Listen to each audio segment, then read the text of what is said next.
வணக்கம். இது stories with செல்வி. உங்களுடன் தாமரை செல்வி.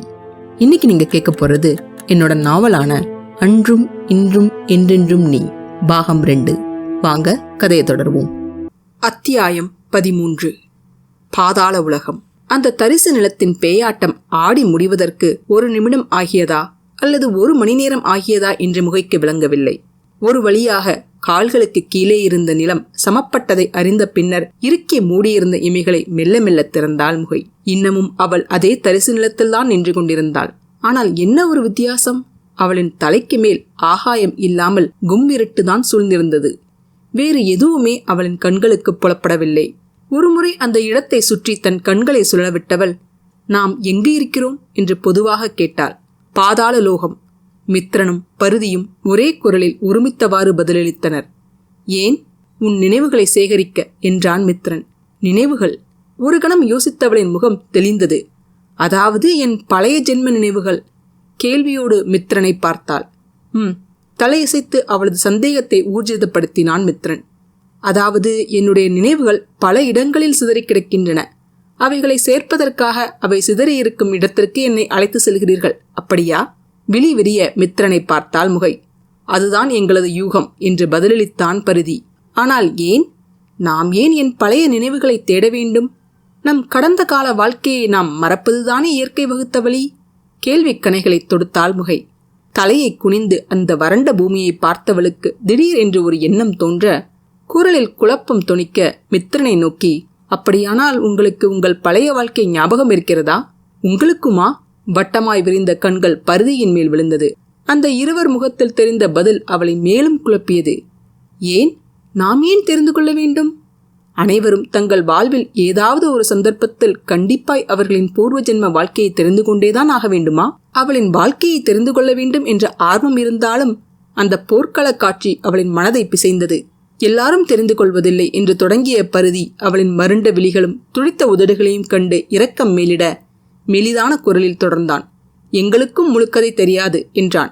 பருதியின் பதிலை கேட்ட முகை ஓய்ந்து போன குரலில், பின் நாம் மட்டும் ஏன் தெரிந்து கொள்ள வேண்டும்?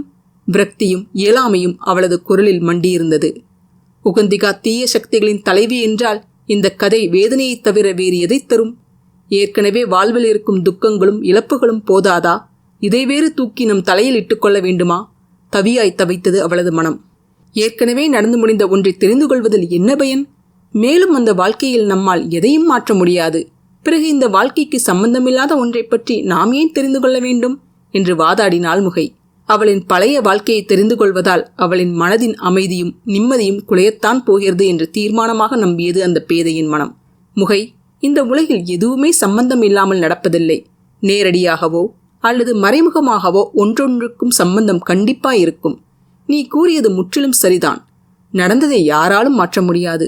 ஆனால் அது ஏன் நடந்தது? அது நமக்கு சொல்ல வரும் விவரம் என்ன? அது தெரிந்தால்தான் நாம் செய்த தவறுகளை திருத்திக் கொள்ள முடியும். ஒரு வகையில் எதை நாம் செய்யக்கூடாது என்பதை தெரிவிக்கும் எச்சரிக்கை மணியாக கூட இருக்கலாம் என்றான் மித்ரன்.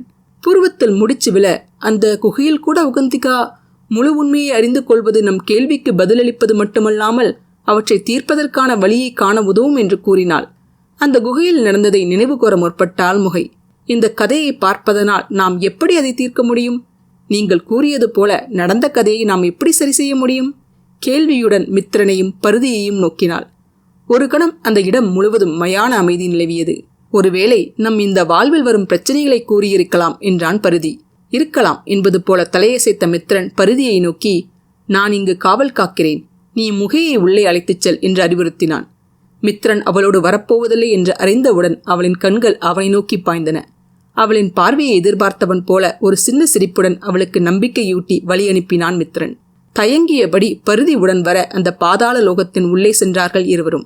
மண்ணை தூண்டி அதனுள்ளே அந்த முழு இடம் செதுக்கப்பட்டிருந்தது. உள்ளே செல்ல செல்ல வெறுமையாய் இருந்த அந்த இடம் தூண்களால் நிரம்பியது. சிறியதும் பெரியதுமாய் நின்ற அனைத்து தூண்களும் கூட களிமண்ணாலே செய்யப்பட்டிருந்தது. அந்த இடத்தின் மைய பகுதிக்கு செல்ல செல்ல பல சதாப்தங்களாக அழுகிப்போன பச்சை இறைச்சியின் கொடுமையான துர்நாற்றம் அந்த இடம் முழுவதும் பரவியது. அந்த நாற்றத்தில் முகைக்கு வயிற்றை புரட்டி கொண்டு வர தன் கைகளால் வாயையும் மூக்கையும் பொத்திக்கொண்டு அந்த இடத்தை விட்டு வெளியேறுவதற்கு அவசர அவசரமாக கால் போன போக்கில் ஓடினாள். மாமிச நாற்றம் பெருமளவு குறைந்துவிட தனது ஓட்டத்தை நிறுத்தினாள் முகை. அந்த சிறிய ஓட்டத்திற்கு பின் அவள் வந்தடைந்த இடமோ கரிய இருளில் மூழ்கியிருந்தது. எதிரே என்ன இருக்கிறது என்று கூட தெரியாத அளவிற்கான ஒரு மையிருட்டு அது. அதுவரை கூட வந்தவனின் கால் தடம் கூட கேட்கவில்லை. பரிதி, எங்கே இருக்கிறீர்கள்? பரிதியை அழைத்தாள் முகை. அவனிடமிருந்து எந்த சத்தமும் வராமல் போக தன் பலம் கொண்ட மட்டும் அவனின் பெயரை கூறி உரக்க கத்தினாள். அதற்கும் எந்த பதிலும் வராமல் போக ஒருவித நடுக்கம் அவளின் உடலில் ஓடியது. குரல் நடுங்க, பரிதி, இது போன்ற விளையாட்டுகள் எனக்கு பிடிக்காது. அதற்கும் பதிலில்லாமல் போக, பேசாமல் திரும்பி செல்வதுதான் நல்லது. யாருடைய துணையும் இல்லாமல் இங்கே எவ்வளவு நேரம் நிற்பது? அடுத்து என்ன செய்ய வேண்டும் என்று கூட என்னிடம் சொல்லவில்லை என்று எண்ணி திரும்ப எத்தனித்தவளை, இவ்வளவு தூரம் வந்தாயிற்று, சும்மா திரும்பி செல்வதை விட இங்கு என்ன இருக்கிறது என்று பார்க்கலாமே என்று ஆசை காட்டியது அவளது துருதுருவென்ற ஆர்வம். சில நிமிடங்கள் அந்த இடத்திலேயே நின்று அந்த இருட்டுக்கு அவளது கண்கள் பழகுவதற்காக காத்திருந்தாள். ஆயினும் அவளின் கண்கள் அந்த இருட்டிற்கு பழகவே இல்லை. கிட்டத்தட்ட ஒரு குருடனின் நிலைதான் அவளுடையதும். மேலும் சில நிமிடங்கள் காத்திருந்தவள் பொறுமை இழந்து இதற்கு மேல் காத்திருப்பதில் அர்த்தமில்லை என்று முடிவு கட்டிவிட்டு கைகள் இரண்டையும் தரைக்கு இணையாக உயரே உயர்த்தி கால் போன போக்கில் நடக்கலானாள். கைகளால் துளாவி துளாவி முன்னேறி சென்றவளுக்கு தானாக வழி கண்டுபிடித்து போகிறோமா அல்லது அந்த தூண்கள் அவள் செல்ல வேண்டிய பாதையை காட்டுகிறதா என்று விளங்கவில்லை. தூண் காட்டிய வழியில் செல்லாமல் வேறு திசையில் செல்ல முயன்றால் கூட அது ஒரு முட்டுச்சுவரின் முடிவைத்தான் காட்டியது. அதற்கு மேல் தனது புத்தியை பயன்படுத்தாமல் அவள் செல்ல வேண்டிய பாதையை அந்த தூண்களே நகர்ந்து உருவாக்கி கொடுக்க அதை பின்பற்றி முன்னேறிய முகைக்கு கிட்டத்தட்ட ஏதோ புதிருக்குள் போவது போன்ற ஒரு பிரமையை அவளுக்கு ஏற்படுத்தியது. சில மணி நேரமாய் இப்படியே அந்த தூண்கள் போட்ட புதிருக்குள் பயணம் செய்த முகைக்கு எங்கோ தூரத்தில் இருந்து நிலத்தின் அடியிலிருந்து ஒரு சிறு ஒளி வருவது தெரிந்தது. வெளிச்சம் வந்த திசையை நோக்கி விரைவாக ஓட்டமும் நடையுமாக ஓடினாள். வெளிச்சம் வந்த இடத்தை பார்த்த முகைக்கு ஆச்சரியத்தில் வாய் பிளந்தது. இது பாதாள லோகம் என்றுதானே சொன்னார்கள்? 17 உலகங்களில் கடைசி உலகம் பாதாள உலகம் என்று சொல்வார்கள். பின்னே அதற்கு கீழே என்ன உலகம் இருக்க முடியும்? குழப்பம் மிகுந்தாலும் அதை பற்றி யோசிப்பதற்கு இது நேரமோ இடமோ இல்லை. அதனால் மனதில் தோன்றிய கேள்விகளை ஒதுக்கிவிட்டு ஒளி வந்த இடத்தில் மண்டியிட்டு வெளிச்சம் வந்த இடத்தை தன் கைகளால் தடவினாள். ஆனால் ஒளி வருவதற்கு ஏதுவாய் எந்த துவாரமோ எதுவுமே இல்லை. ஒருவேளை அடியில் தோண்டினால் ஏதாவது கிடைக்குமோ என்று தன் இரு கைகளாலும் தோண்டினாள். ஆனால் எதுவும் நடக்கவில்லை. கைகளால் அந்த வெளிச்சம் வரும் இடத்தை மறைத்தாலும் வெளிச்சம் மறையாமல் பிரகாசமாய் ஒளிவிட்டது. இந்த ஒளியை வைத்து அங்கே ஏதேனும் இருக்குமோ என்று சுற்றி முற்றி பார்த்தவளுக்கு ஒன்றுமே தெரியவில்லை. வேறு என்ன செய்வது? எப்படி அந்த ஒளியின் மூலத்தை கண்டுபிடிப்பது என்று எண்ணிக்கொண்டிருந்தவள் தன் கைகளால் ஒளி வந்த இடத்தை துடைத்தாள். என்ன ஆச்சரியம்! அவள் துடைத்த இடத்திலெல்லாம் ஒளி பரவத் தொடங்கியது. அப்படியென்றால் நான் இந்த மொத்த இடத்தையும் துடைத்தால் இடம் முழுவதும் வெளிச்சத்தால் நிறையுமா என்று யோசித்தவள் தான் நடந்து வந்த பாதையை எண்ணி பார்த்தாள். நினைத்த மாத்திரத்தில் அந்த இடம் முழுவதையும் தன் கைகளால் துடைப்பதென்றால் பல நாட்கள் ஆகுமே என்று மலைப்பு தோன்றியது. இது நடவாத காரியம். இதற்கு வேறு ஏதேனும் வழி இருக்கும். ஆனால் அது என்ன வழி என்று ஒரு கணம் தன் மனதை அமைதியாக்கி யோசித்தவளுக்கு பளீர் என்று ஒரு யோசனை தோன்றியது. உடலை விட மனம் வலியது என்று கூறுவார்கள். நான் ஏன்? தான் இருந்த இடத்தில் கால்களை சம்மணம் போட்டு அமர்ந்தவள் கரம் குவித்து கண்களை மூடி தியானம் செய்ய ஆரம்பித்தாள். அலைப்பாய்ந்த அவளது மனம் ஒருநிலைப்பட சில கணங்கள் அவளுக்கு பிடித்தன.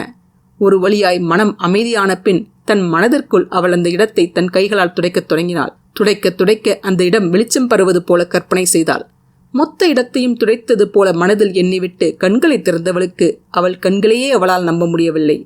அவள் எண்ணியது போலவே அந்த இடம் முழுவதிலும் வெளிச்சம் பரவி இருந்தது.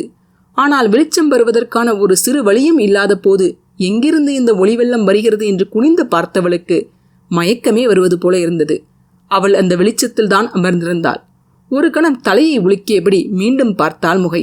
அந்த இடத்தையே நிரப்பிக் கொண்டிருந்த ஒளி அவளின் கீழ் இருந்துதான் வந்தது. ஆனால் கீழே எதுவும் இல்லை. நிலம் இல்லை, நீர் இல்லை, காற்று இல்லை, ஆகாயம் இல்லை. கீழே இருந்தது வெளிச்சம் மட்டும்தான். அந்த வெளிச்சத்தில் தான் முகை அமர்ந்திருந்தாள். கண்ணுக்கு முன்னே காணும் காட்சி கற்பனையில் வந்தால் கூட நம்ப முடியாத அளவிற்கு விசித்திரமாயிருக்க நடுங்கிய கால்களுடன் இருந்த இடத்திலிருந்து எழுந்தாள் முகை. இதற்கு பின் என்ன செய்வது என்று அவள் யோசித்துக் கொண்டிருக்கும் போதே அந்த இடத்தை வெண்மையான புகை போன்ற மேகக்கூட்டங்கள் சூழ ஆரம்பித்தன. எங்கிருந்து இந்த மேகக்கூட்டங்கள் வருகின்றன என்று அந்த மேகங்களை பார்வையால் பின்தொடர்ந்தாள் முகை. அவையும் அந்த வெளிச்சம் வந்த இடத்திலிருந்துதான் வந்து கொண்டிருந்தன.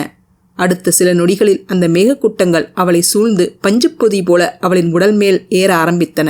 தன் மேல் படர்ந்த அந்த மேகங்களை தன் பலம் கொண்ட மட்டும் தள்ளிவிட்ட பின்னும் மீண்டும் மீண்டும் அவளின் மேல் அவை ஏறின. எத்தனை முறை முயன்றும் அவள் மேல் ஏறும் அந்த மேகங்களை அவளால் தடுக்க முடியவில்லை.